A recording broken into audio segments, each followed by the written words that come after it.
जय हिंद, जय भारत।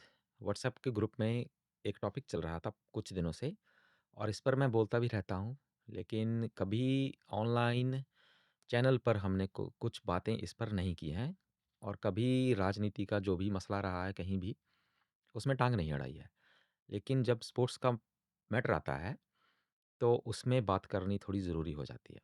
मसला है कि 2036 की जो ओलंपिक्स हैं, वो भारत को करवानी चाहिए या नहीं करवानी चाहिए? अभी कुछ लोग कह रहे थे कि भारत में डोपिंग का जो चल रहा है, ख़ास करके ट्रैक एंड फ़ील्ड में, उसकी वजह से हमारे चांसेस जो करवाने के हैं ओलंपिक्स, वो कम हो सकते हैं। मेरा मानना ये है कि अगर आप ओलंपिक्स करवाते हैं, उसके कुछ फ़ायदे तो हैं, लेकिन उसके नुकसान उससे भी ज़्यादा हैं।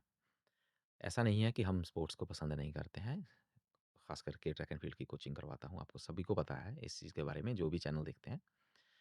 और ओलंपिक्स जो भी देश करवा चुके हैं, वो 2 तरह के होते हैं।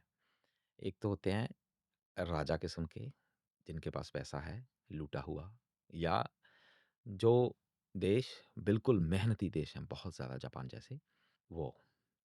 वो लोग ओलंपिक्स करवाएँ, उनको कोई फ़र्क नहीं पड़ता है। उनका बिज़नेस है, उनका नाम बढ़ता है और भारत का नाम भी बढ़ेगा इसके साथ, ओलंपिक्स करवाने के साथ। लेकिन दूसरी तरह के जो लोग हैं, जो ओलंपिक्स करवाते हैं देश, वो इस आशा में ही करवाते हैं जिस आशा में भारत करवाना चाहता है ओलंपिक्स, लेकिन बात सही बैठती नहीं है। जैसे ब्राज़ील है, जैसे आपने उससे पहले देखा होगा 2004 की ओलंपिक्स हुए थे ग्रीस में, उनका क्या हाल हुआ। अब इस साल ख़ास करके रिसेशन चल रहा है। आ रहा है नहीं कहूँगा मैं, चल ही रहा है। इससे पहले 2008 में रिसेशन था, 8, 9, 10 इन दिनों में। तो कनाडा में ओलंपिक्स हुए थे। क्या फ़ायदा होता है ओलंपिक्स करवाने का और क्या नुकसान होता है मैं आपको बता देता हूँ। इसमें ये नहीं है कि हम करवा नहीं सकते हैं, ये नहीं है कि हमें बिल्कुल ही करवाने नहीं चाहिए, लेकिन कुछ फैक्ट्स होते हैं जिनको देखना बहुत ज़रूरी रहता है। अब इस टॉपिक पर पहले हम तो कभी बोले नहीं हैं ज़्यादातर, क्योंकि मसला जो होता है वो राजनीति का आ जाता है कभी-कभी और चैनल पर हम कभी ऐसी राजनीति की बात कभी की नहीं है। उसका कारण ये रहा है कि स्पोर्ट्स के साथ ताल्लुक़ है और स्पोर्ट्स में ही हम जो भी ओपिनियन होता है, वहाँ तक ही सीमित रहते हैं। लेकिन पिछले कुछ सालों से ये जो कनाडा और भारत के बीच जो भी तनाव रहा है और पिछले कुछ महीनों से ये जो सेंटिमेंट हुए हैं एंटी इमिग्रेशन, हालाँकि मैं भी यहाँ पर कोई 24-25 साल से रह रहा हूँ और जो तनाव इंटरनेशनली चल रहा है, उसके चलते हुए और जो भी अभी पंजाब में ख़ास करके जो हो रहा है, उसके बारे में मैंने कभी पर्सनल ओपिनियन इस चैनल पर दिया नहीं है। ये ग्रुप में मैं बोलता रहता हूँ। सोजल आए थे पिछले वीडियो के नीचे कमेंट करने, अगर कोई सुन रहा हो ग्रुप में से तो उनको ग्रुप में का जो है, जो व्हाट्सएप का चैनल है उसका लिंक उनको भेज दें, तो वो शामिल हो सकें। तो ये वजह है कि हमने कभी इस पर बात नहीं की है, क्योंकि मसला जो है हमेशा स्पोर्ट्स का ही उठाते हैं।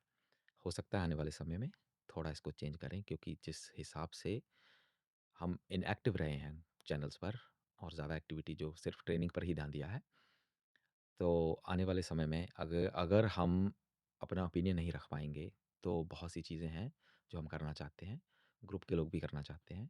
आने वाले जो बच्चे हैं, जो एथलेटिक्स शुरू अभी की नहीं है, जो जन्मे भी नहीं है, उनके लिए करना चाहते हैं, तो उसमें दिक्कत आ सकती है।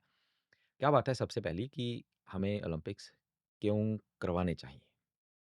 इससे आपकी इकोनॉमी जो है उसको बढ़ावा मिलता है। जैसे 2010 में यहाँ पे ओलंपिक हुए थे, विंटर ओलंपिक्स। तो क्योंकि 8-9 का रिसेशन चल रहा था, लेकिन यहाँ पर जो फ़िल्मिंग, कंस्ट्रक्शन, टूरिज़्म, ये सारी इंडस्ट्री चलती रही। हालाँकि ये फेक बूस्ट होता है, थोड़ी देर के लिए चलता है, लोग आते हैं, लोग चले जाते हैं, लोग थोड़ी देर के लिए पैसा खर्चते हैं, फिर वो फेक बूस्ट जो है धीरे-धीरे एलिमिनेट हो जाता है और इकोनॉमी फिर से वहीं आ जाती है जैसे पहले थी, हालाँकि उससे भी पीछे चली जाती है। और इसका नुकसान जो सबसे बड़ा होता है कि ये फेक बूस्ट है जो, इससे आपकी छवि बन तो बनती है देश की, कि देश ओलंपिक्स करवा रहे हैं भाई। इनके पास पैसा है, लेकिन वो कर्ज़ लेना पड़ता है। इतना अरबों डॉलर किसी के पास होता नहीं है। कर्ज़ लेकर आप ओलंपिक्स करवाएँगे, ओलंपिक्स करवाकर आप बिल्डिंगें बनवाएँगे, कंस्ट्रक्शन होगी, इकॉनमी आएगी, लोग आएँगे, खर्चा होगा, सब बूस्ट होगा, लेकिन जब चले जाएँगे, तो कौवे बोलेंगे वहाँ पे। कोई टूरिज़्म जो क्या ओलंपिक को देखेंगे वो, मतलब क्या स्टेडियम देखेंगे? अब बहुत से देशों ने करवाए हुए हैं ओलंपिक्स। ऐसी वो बात नहीं है जो 1970s 80s में होती थी कि आप ओलंपिक स्टेडियम देखने गए हैं, फलाना देश में घूमने गए हैं। ऐसी तो, क्योंकि वैसी चीज़ें तो भारत में बहुत हैं, लोग घूमने आते हैं, ओलंपिक स्टेडियम देखने नहीं आएँगे। तो बिल्डिंगें खाली हो जाएँगी और उनकी जो मेंटेनेंस का खर्चा होता है, वो जैसे सफ़ेद हाथी बाँधना होता है ना, वैसे हो जाएगा। उसकी मेंटेनेंस का खर्चा ज़्यादा और आमदनी उससे ज़ीरो। उसकी वजह से जो पर्यावरण है, जैसे हम कंस्ट्रक्शन करेंगे इसकी, इन चीज़ों की, वो कंस्ट्रक्शन में कितने पेड़ काटे जाएँगे, कितने लोग बेघर होंगे, कितने लोगों को शिफ्ट किया जाएगा, कितने लोगों की जॉब चली जाएगी, लोकल जो जॉब है, क्योंकि कहीं और उनको जाना पड़ेगा, वहाँ पर बिल्डिंग बनेगी बड़ी और बिल्डिंग वो बाद में बेकार हो जाएगी। ये 2 इसके बहुत बड़े पॉइंट हैं जो भारत जैसे देशों को सोचने चाहिए, ओलंपिक्स करवाने के पहले। और इसमें क्या है, जब कर्ज़ा जो होता है ओलंपिक्स का, वो उसका जो इफ़ेक्ट आता है, जैसे ग्रीस में आया 2004 की ओलंपिक्स के बाद, ग्रीस का तो वो हाल हुआ था कि आप पूछिए कि वहाँ का तो पैसा कोई मतलब हाथ में नहीं लेना चाहता था। और उसके बाद 2016 की जो ओलंपिक्स है ब्राज़ील में, उसके बाद ब्राज़ील का बहुत बुरा हाल हुआ। हालाँकि उनकी बहुत विरोध हुआ उनका, और ऑनलाइन ख़ास करके। तो उस समय ऑनलाइन भारत में थोड़ा अभी इतना ज़्यादा बूम नहीं आया था, आ रहा था। तो शायद वहाँ पर ये बात पहुँची या नहीं पहुँची कि ब्राज़ील ने बहुत से लोगों की झुग्गी-झोपड़ियाँ जो है वो उनको हटा के वहाँ पर बिल्डिंगें ला दी। और ओलंपिक्स के बाद 2-3 साल बाद इन्होंने कुछ कोई पत्रकार गए थे वहाँ पे, उन्होंने देखा बिल्डिंगों में जाके कैसे वो किसी काम की नहीं है। मतलब उनकी मेंटेनेंस भी नहीं हो पा रही है, और जो लोग घर छोड़ के गए थे वो वापस वहाँ आ नहीं सकते, घर तो वहाँ है नहीं। तो ब्राज़ील की इकॉनमी जो है वो बिल्कुल ज़ीरो हो गई थी। हो सकता है भारत जैसा देश है, जो बड़ा देश, ये इतनी चोट सहन कर पाए या ना कर पाए, लेकिन इसका ये एक पॉइंट है कि जो इकॉनमी है उसको थोड़ा-सा धक्का तो लगता है, पहले पुश मिलता है, लेकिन उसके बाद जो गिरावट आती है उसमें, वो कुछ देश देश जो हैं, वो जो डेवलपिंग नेशंस हैं अभी भी, वो सहन नहीं कर पाती हैं। तो अगर आप इस कैटेगरी में आते हैं जो लुटेरे हैं, जैसे कुछ लोग ओलंपिक्स करवाते हैं, तो चल जाएगा। अगर आप ऐसे देशों में आते हैं जो छोटे हैं लेकिन उनकी इकॉनमी बहुत अच्छी है और उनका कंट्रीब्यूशन टेक्नोलॉजी वगैरह में बहुत अच्छा है, वो करवा सकते हैं। लेकिन अगर आपको सिर्फ़ कर्ज़ा लेकर इतना इंफ्रास्ट्रक्चर बनाना है, तो आपके लिए ये मुश्किल हो सकती है। इसका एक और पॉइंट है ओलंपिक्स करवाने का, कि जो पैसा हम ओलंपिक्स पर लगाएँगे, अरबों डॉलर, वो सारे का सारा पैसा, हालाँकि ये जो पैसा जो वहाँ लगना है वो एलोकेट होता था, मान लीजिए कि सेहत सेवाओं पर, एजुकेशन पर, इन चीज़ों पर।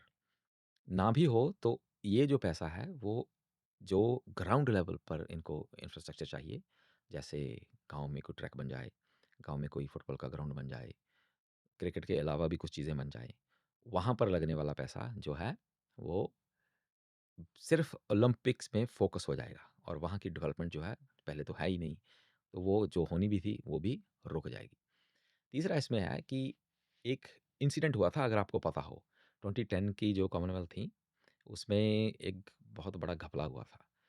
तो उससे, क्योंकि ये कॉमनवेल्थ है ना, ये सिर्फ़ लिमिटेड होता है, आपको पता होगा कि कुछ देशों तक ये लिमिटेड रहता है। तो बदनामी तो हुई थी, वो घपले की वजह से भारत की, लेकिन वो लिमिटेड थी, क्योंकि उस समय सोशल मीडिया इतना ज़्यादा नहीं था। फ़ेसबुक वगैरह चलती थी, लेकिन वो भारत में इतना नहीं था उस ज़माने में। लेकिन आजकल के ज़माने में अगर ऐसी कोई बात हो गई, अगर का तो कोई मतलब ही नहीं है ना उधर, ऐसी बात होगी तो इसका जो खामियाज़ा है वो इंटरनेशनल लेवल पर भुगतना पड़ेगा, क्योंकि आजकल हर किसी के पास सोशल मीडिया है और आदमी राय बनाने में और राय को बदलने में सेकंड नहीं लगाते हैं।